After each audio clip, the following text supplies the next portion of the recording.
The following is a class on the Bhagavad Gita as it is, 6th chapter, text number 2 through 5, given by His Divine Grace, A.C. Bhaktivedanta Swami Prabhupada, recorded in February of 1969 in Los Angeles.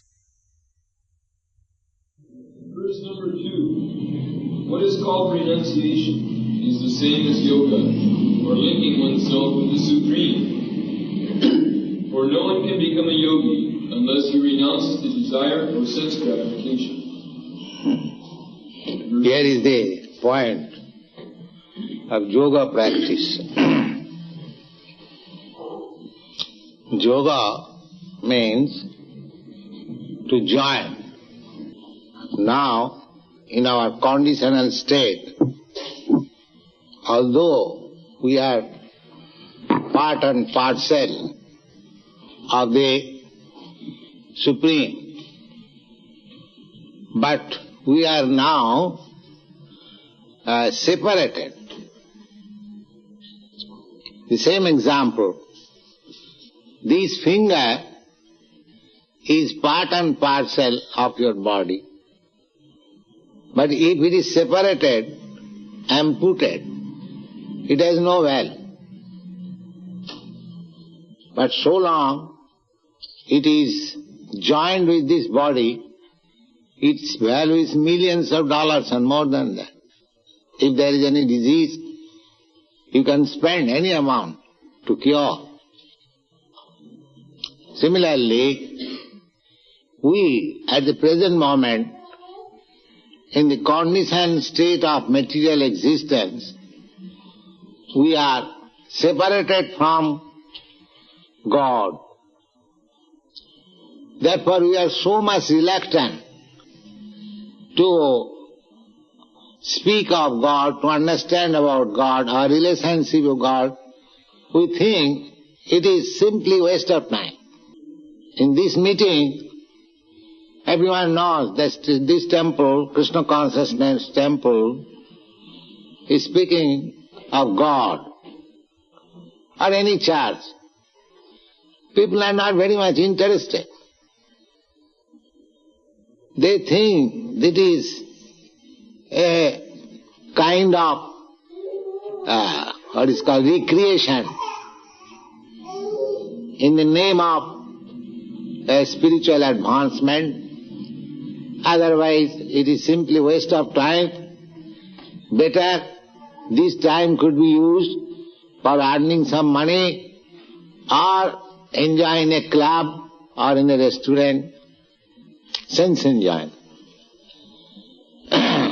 So, detraction from God means sense enjoyment. Those who are too much addicted to sense enjoyment, they are not, eligible for yoga system. Yoga system is not that you go on doing all nonsense in sense gratification and in simply sit down meditation. This is simply colossal work. It has no meaning. Yoga system first is the sense, controlling the sense, yam niyam.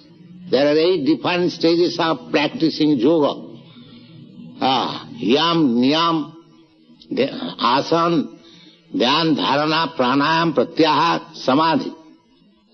So, in the beginning, first of all, we shall speak in this chapter. Lord Krishna will teach you what is yoga system. Therefore, in the beginning, Krishna says that no one can become a yogi unless he renounces the desire for sense gratification. So, anyone who is indulging in sense gratification is a nonsense. He is not a yogi. He cannot be a yogi. Yoga system is strictly celibacy. No sex life. That is yoga system. No one can become a yogi if he indulges in sex life. The so-called yogis come to your country and say, yes, whatever you like you can do. Meditate, I give you some mantra. These are all nonsense. Here it is authoritative statement that no one can become a yogi unless he renounces the desire for sense gratification. This is the first condition. Go on. Verse number 3. For one who is a neophyte in the Eightfold Yoga system, work is said to be the means, and for one who has already attained to yoga, cessation of all material activities is said to be the means. Yes. There are two stages. One who is practicing yoga to reach to the perfectional platform, and one who has attained the perfectional platform. So long one is not on the perfectional platform, just trying to do it. At that time there are so many works. That asana system, yam, niyam. So generally in your country there are so many yoga societies. They display this asana system. How to sit down, different postures. That helps. But that is the process simply to get on to the real platform. They are simply means. Real yoga system, perfection is different from those bodily gymnastic process. So there are two stages. One stage is trying to reach the perfectional platform, and another stage is one who has reached the perfectional platform. Go on. Verse number 4. A person is said to have attained yoga when, having renounced all material desires, he neither acts for sense gratification nor engages in fruitive activities. Yes. This is the perfectional stage of yoga system, yoga practice. A person is said to have attained to yoga. That means, yoga means connection. Just like the same example. Suppose this finger was out of my body. Or don't take this finger, take any machine part. It is out of the machine, lying idle. And as soon as you join with the machine, it works, it's different function. Katakat, katakat, katakat, it works. With yoga, it has been joined. Similarly, we are now differentiated. These material activities, fruitive activities, they have been described simply wasting time. Mudha. They have been described in the Bhagavad Gita as mudha. Mudha means rascal. Why? Such a big businessman, you say, rascal, why? He's earning thousands of dollars daily. But they have been described, mudha, rascal, because they are working so hard, but what he is enjoying? He is enjoying the same amount of eating, sleeping, and mating. That's all. As a man who is earning millions of dollars daily, that does not mean he can enjoy mating millions of women. No. That is not possible. His power of mating is same, one who is earning $10. His power of eating is the same with the man, one who is earning $10. So he does not think that my enjoyment of life is the same amount with the man who is earning $10. Then why I am working so hard for earning millions of dollars daily? Why am I spoiling my energy in that way? You see? They are called mudha. Namang. Actually, he should have engaged. When he earns millions of dollars daily, he should have engaged himself, his time and energy, how to understand God, what is the purpose of life, because he has no economic problem. So he has got enough time he can utilize in Krishna consciousness or God consciousness. But he does not take part in that way. Therefore he is mudha. Mudha means ass.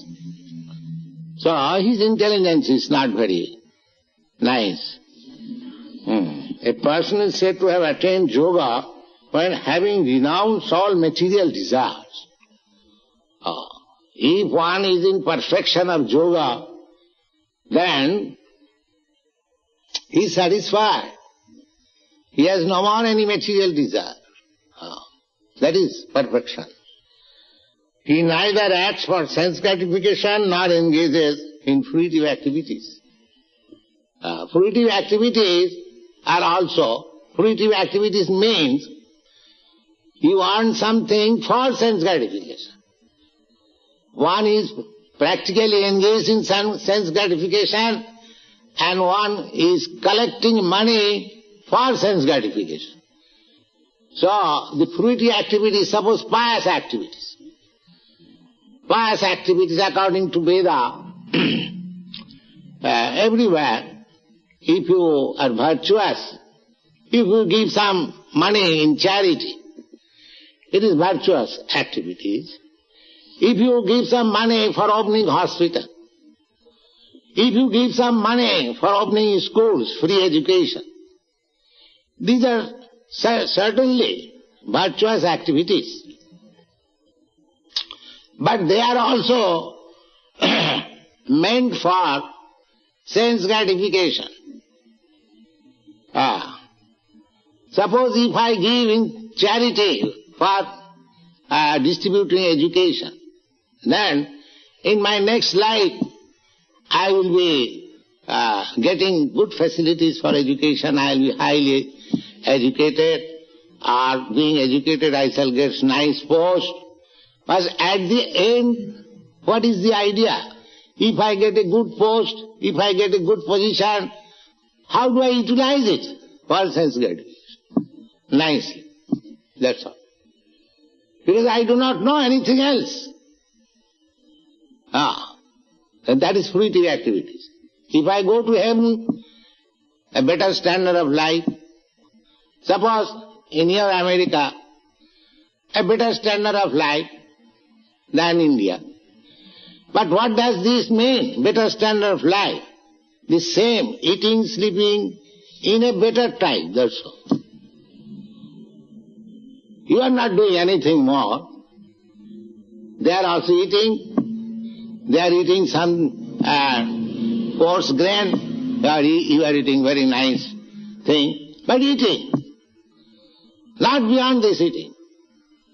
So, my better standard of life does not mean any spiritual realization. A better standard of eating, sleeping, mating, that's all.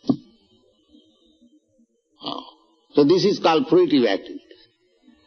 The fruitive activity is also another pattern of sense gratification.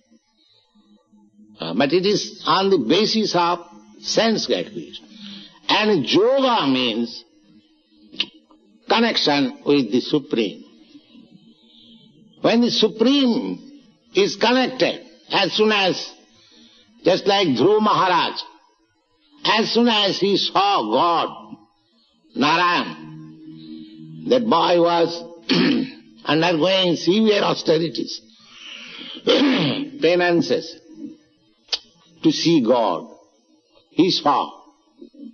But when he saw, then he said, Shamin kitatosmi barangna jase. My dear Lord, I am now fully satisfied.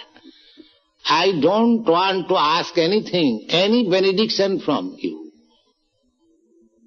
Because what is benediction?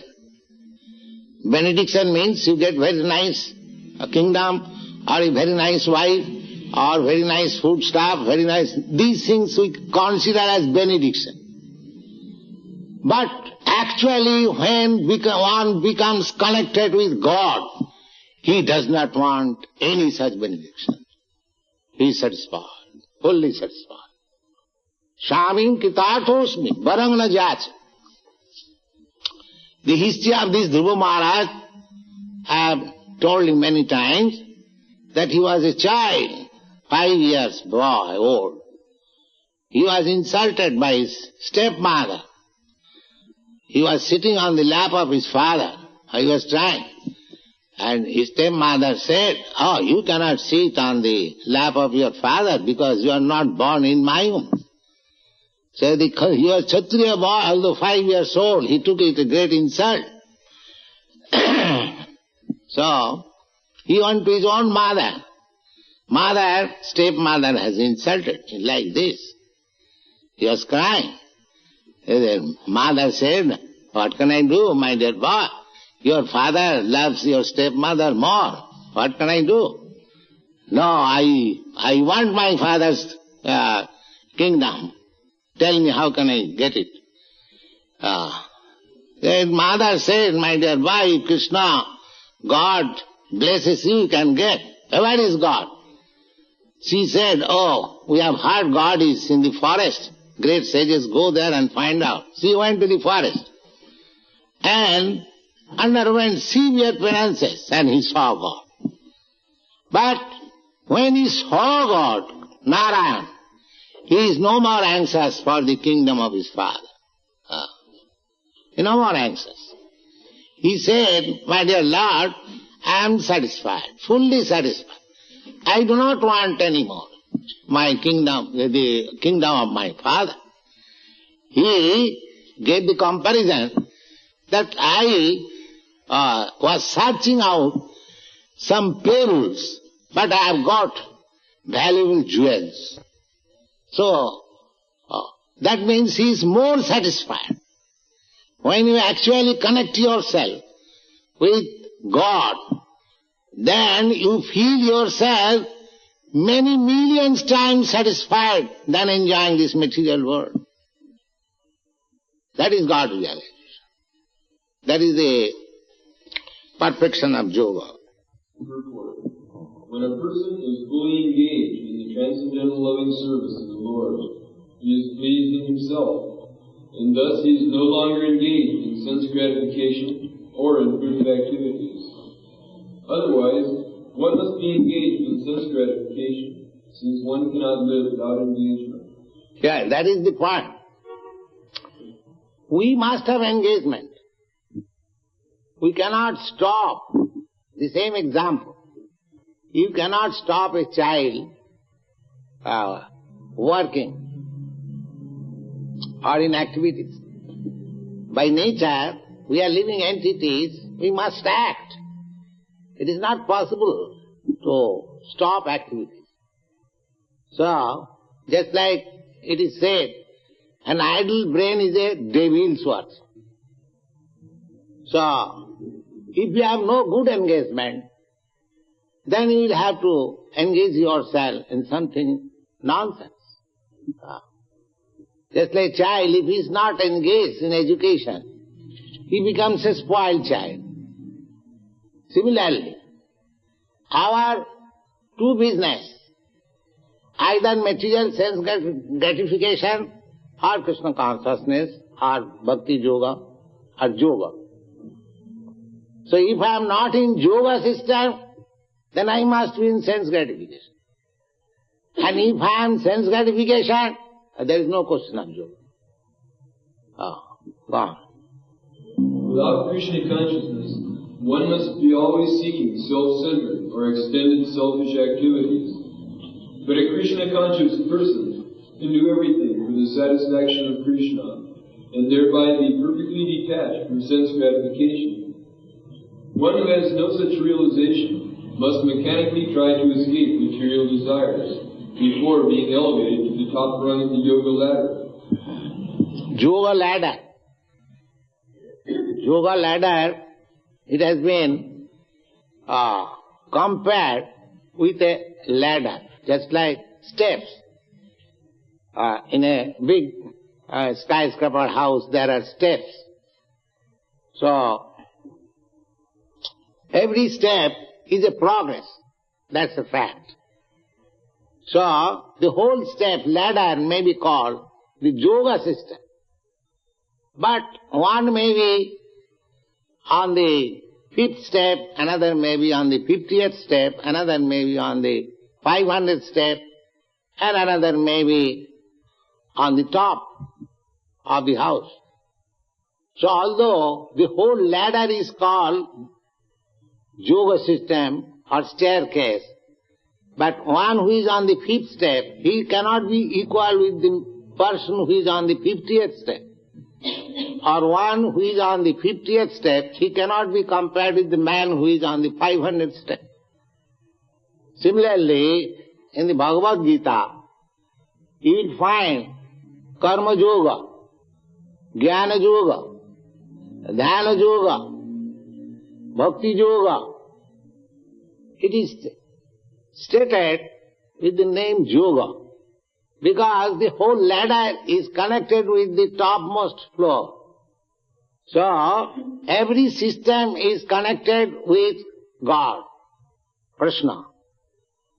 But that does not mean every man is on the topmost floor. One who is on the topmost floor, he is to be understood in Krishna consciousness. Others, they are just like 5th or 50th or 500 legs. The whole thing is called ladder. Go on. Verse number 5. A man must elevate himself by his own mind, not degrade himself. The mind is the friend of the conditioned soul, and his enemy as well. Purport. The Sanskrit word atma, self, denotes body, mind, and soul, depending upon different circumstances. In the yoga system, the mind and the conditioned soul are especially important. Since the mind is the central point of yoga practice, Atma here refers to the mind. The purpose of the yoga system is to control the mind and to draw it away from attachment to sense objects. It is stressed herewith that the mind must be so trained that it can deliver the conditioned soul from the mire of meshes. In the Ashtanga Yoga system, this 8-fold yoga system, Dhan Dharana, they are meant for controlling the mind. Don't make sound. Mind, unless you control the mind, in the beginning it is said, a man must elevate himself by his own mind. Mind is the driver. The body is the chariot or car. So, just like if you ask your driver, please get me into Krishna consciousness temple, the driver will bring you here. And if you ask your driver, please get me in that liquor house, the driver will drive you there. The driver's business is to drive you wherever you like. Similarly, your mind is the driver. If you can control, but if the driver takes your license, that wherever he likes he will take it, then you are gone. Then your driver is your enemy. But if your driver acts on your order, then he is your friend. So actually, the yoga system means to control the mind in such a way that he will act as your friend, not as your enemy. Actually, the mind is acting as because I have got little independence, because I am part and parcel of the Supreme, who has got full independence. Therefore I have got little independence. The mind is controlling that independence. If mind says, all right, let me go to the Krishna conscious temple, and the mind can say, what is that nonsense? Krishna, let us go to some club. So mind is driving him. So therefore, our Krishna consciousness movement is to fix up the mind in Krishna. That's all. He cannot but act as friend. You see, he has no scope to give anyone place. As soon as Krishna is seated on the mind, just like as soon as there is sunshine, the sun is on the sky, there is no scope of darkness. There is no possibility. Darkness will never come before the sun. Similarly, Krishna is just like sun. You keep Krishna on the mind, the Maya, darkness will never be able to come. That is the first class yoga system. That is the perfection of yoga system. One whose mind is so strong that mind will not allow any nonsense to come in. Then where is your fall down? The mind is strong, the driver is strong. He cannot take you anywhere unless it is there. So, the whole yoga system means to make the mind strong, not to deviate from the Supreme. That is perfection of yoga system. Savai mana Krishna padaravindayo. One should fix up, just like Ambarish Maharaj fixed up his mind, only on Krishna. And there was a fight between a great yogi, Ashtanga yogi, Durvasa Muni. So Maharaj Ambarish, he was a king, he was a householder, he was pound shilling man. A householder means he has to take account of pound shilling pence, dollars, cents. King, he was actually king. So Durvasa Muni was a great yogi. He was envious of this king. That, how is that? I am so great a yogi, I can travel in this space, and this man is ordinary king.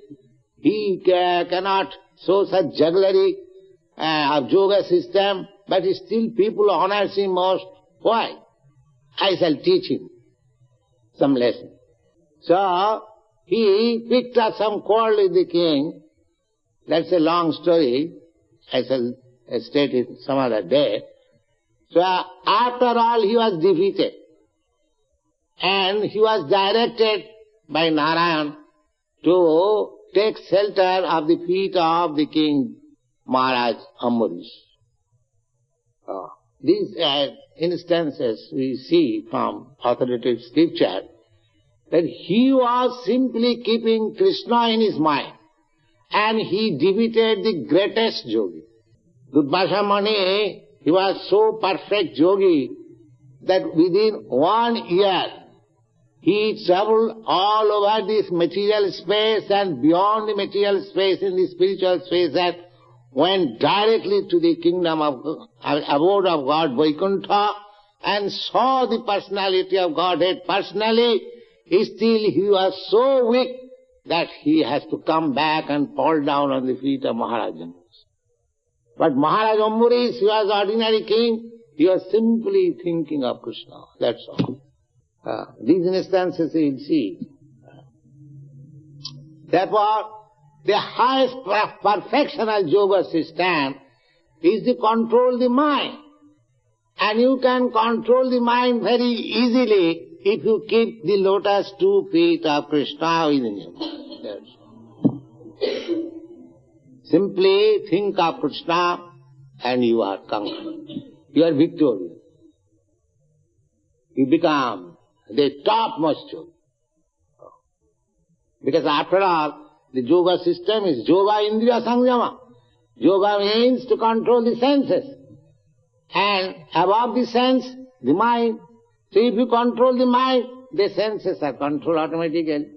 Your tongue wants to eat something, nonsense, but if your mind is strong, mind says, no, you cannot eat. You cannot eat anything except Krishna Prasad. Then tongue is controlled. So, senses are controlled by the mind. Indriyani pararahu, indriyabha paramanaha. My body means senses. So, the senses, my activities mean sensual activities, that's all. But above the senses is the mind. Above the mind is the intelligence. And above the intelligence is the spirit soul.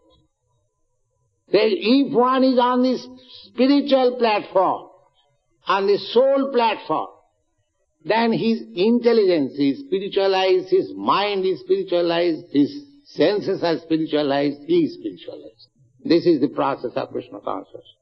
Because actually the spirit soul is working, but he has given his power of attorney to this nonsense mind. He is sleeping. But when he is awakened, the master is awakened, the servant cannot do anything nonsense. Similarly, if you are awakened in Krishna consciousness, your intelligence, your mind, or your senses cannot act nonsensically. They must according to that. That is spiritualization. That is called purification. Rishikena rishikesa sevanam bhakti ruchyate. Bhakti means to act spiritually. How you can act? You have to act with your senses. Therefore you have to spiritualize your senses. Meditation, stopping action means stopping nonsense. But acting in Krishna consciousness is transcendental. Just like you have to stop your senses acting nonsense, but that is not perfection. You have to act nicely, then it is perfection. Otherwise, if you don't train your senses to act nicely, it will again fall down to the nonsense activity. So you have to give engagement to the senses to act for Krishna. Then there is no chance of fall down. That is Krishna consciousness. In material existence, one is subjected to the influence of the mind and the senses. In fact, the pure soul is entangled in the material world because of the mind's ego, which desires to lord it over material nature. Therefore, the mind should be trained so that it will not be attracted by the glitter of material nature. In this way, the conditioned soul may be saved. One should not degrade oneself by attraction to sense objects.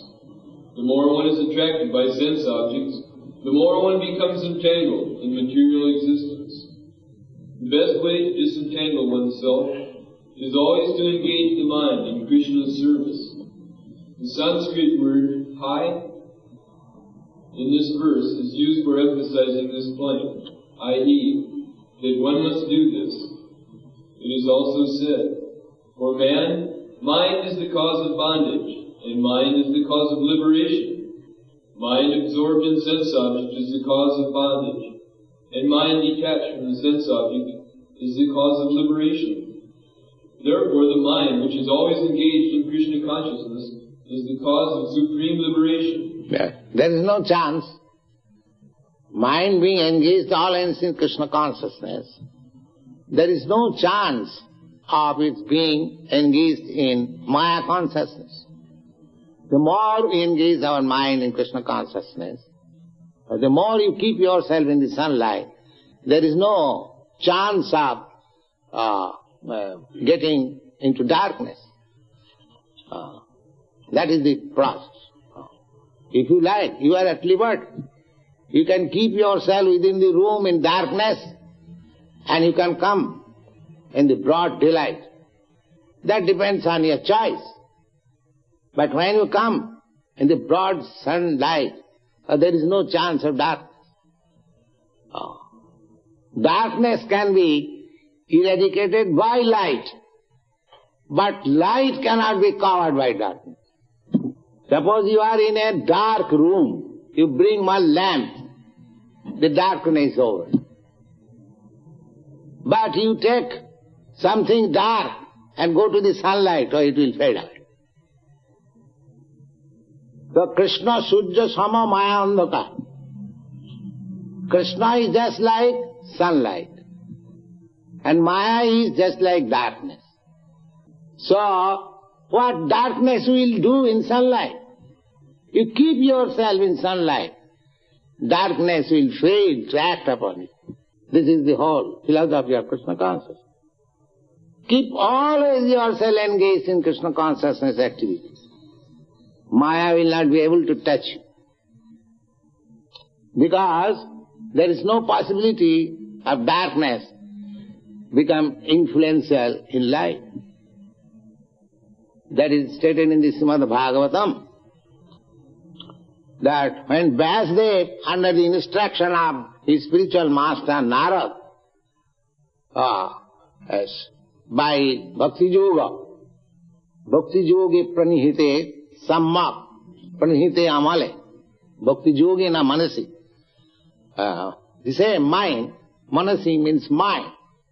When enlightened by Bhakti Yoga, Bhakti light, Bhakti Yogena manasi sammak pranihite amale, when the mind becomes completely freed from all contamination, that can be done by Bhakti Yoga.